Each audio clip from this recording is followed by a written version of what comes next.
தமிழ்நாட்டுடைய அரசியல மிகப்பெரிய திருப்பமா பார்க்கப்பட்ட நம்பிக்கை வாக்கெடுப்புக்கு பிறகு அரசியல் வட்டாரத்துல இப்போ அதிகமா பேசப்படக்கூடிய விஷயம் அதிமுகவில் அடுத்து என்ன நடக்கும் அப்படிங்கிறது தான். குறிப்பா எடப்பாடி பழனிசாமிக்கு 22 எம்எல்ஏக்களும், சி.வி. சண்முகம், எஸ்.பி. வேலுமணி தரப்புக்கு 25 எம்எல்ஏக்களும் ஆதரவா வாக்களிச்சிருக்கிறது கட்சிக்குள்ள பலத்த அதிர்வலைகளை ஏற்படுத்தியிருக்கு. இந்த நிலையில அதிமுகவில் அடுத்து என்ன நடக்கும்? தமிழக சட்டசபையில நேற்று நடந்த நம்பிக்கை வாக்கெடுப்புல முதல்வர் விஜய் தலைமையிலான தாவேக அரசுக்கு ஆதரவா சி.வி. சண்முகம் அப்புறம் எஸ்.பி. வேலுமணி தரப்பு வெளிப்படையாவே வாக்களிச்சாங்க.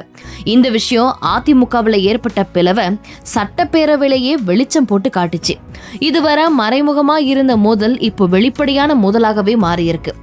அதிமுக பொதுச் செயலாளரா இருக்கக்கூடிய எடப்பாடி பழனிசாமி கட்சியோட அதிகாரப்பூர்வ கொறடா உத்தரவை மீறி வாக்களிச்ச 25 பேர் மீதும் கட்சி தாவல் தடை சட்டத்தின் கீழே நடவடிக்கை எடுக்கலாம் அப்படின்னு சொல்லப்படுது.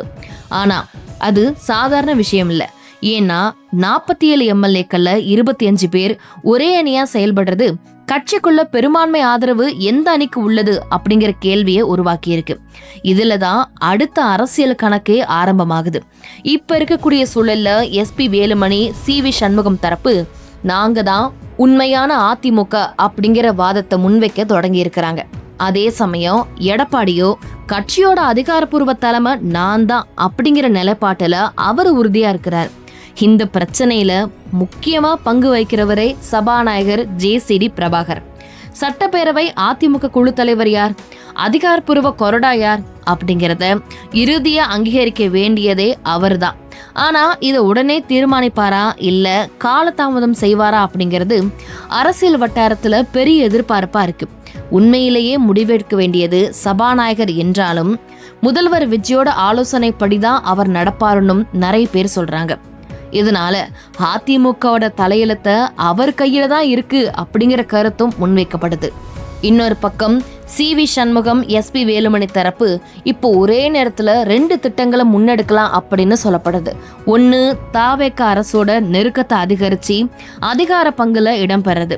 இன்னொன்னு அதிமுகவில இருந்து நீக்கப்பட்ட சசிகலா, டி.டி.வி. தினகரன், ஓ. பன்னீர்செல்வம் உள்ளிட்டவங்களை ஒன்றிணைத்து புதிய தலைமையை உருவாக்குவது. இதுக்கான சிக்னலாகவே அனைவரையும் ஒன்றிணைக்க தயாரா இருக்கிறோம் அப்படின்னு எஸ்.பி. வேலுமணி வெளிப்படையாவே அறிவிச்சாரு. இது வெறும் கருத்தல்ல, அதிமுகவுடைய எதிர்காலத்தை தீர்மானிக்க அவங்க எடுத்துள்ள ஒரு முக்கியமான ஆயுதம் அப்படின்னே சொல்லப்படுது. அதே நேரத்துல எடப்பாடி பழனிசாமிக்கும் இது மிகப்பெரிய சவாலா மாறி இருக்கு. ஏன்னா இது வரைக்கும் கட்சியோட முழு கட்டுப்பாடும் தாங்கிட்ட தான் இருக்கு அப்படிங்கிற எண்ணம் அவர்கிட்ட இருந்த நிலையில இப்ப சட்டப்பேரவையிலேயே பெரும்பான்மை எம்எல்ஏக்கள் வேற அணியில இருக்கிறது அவருக்கு சிக்கலை ஏற்படுத்தி இருக்கு. இதனால அடுத்த சில நாட்கள்ல அதிமுகவில் மிகப்பெரிய மாற்றம் நிகழ வாய்ப்பு இருப்பதாகவும் சொல்லப்படுது.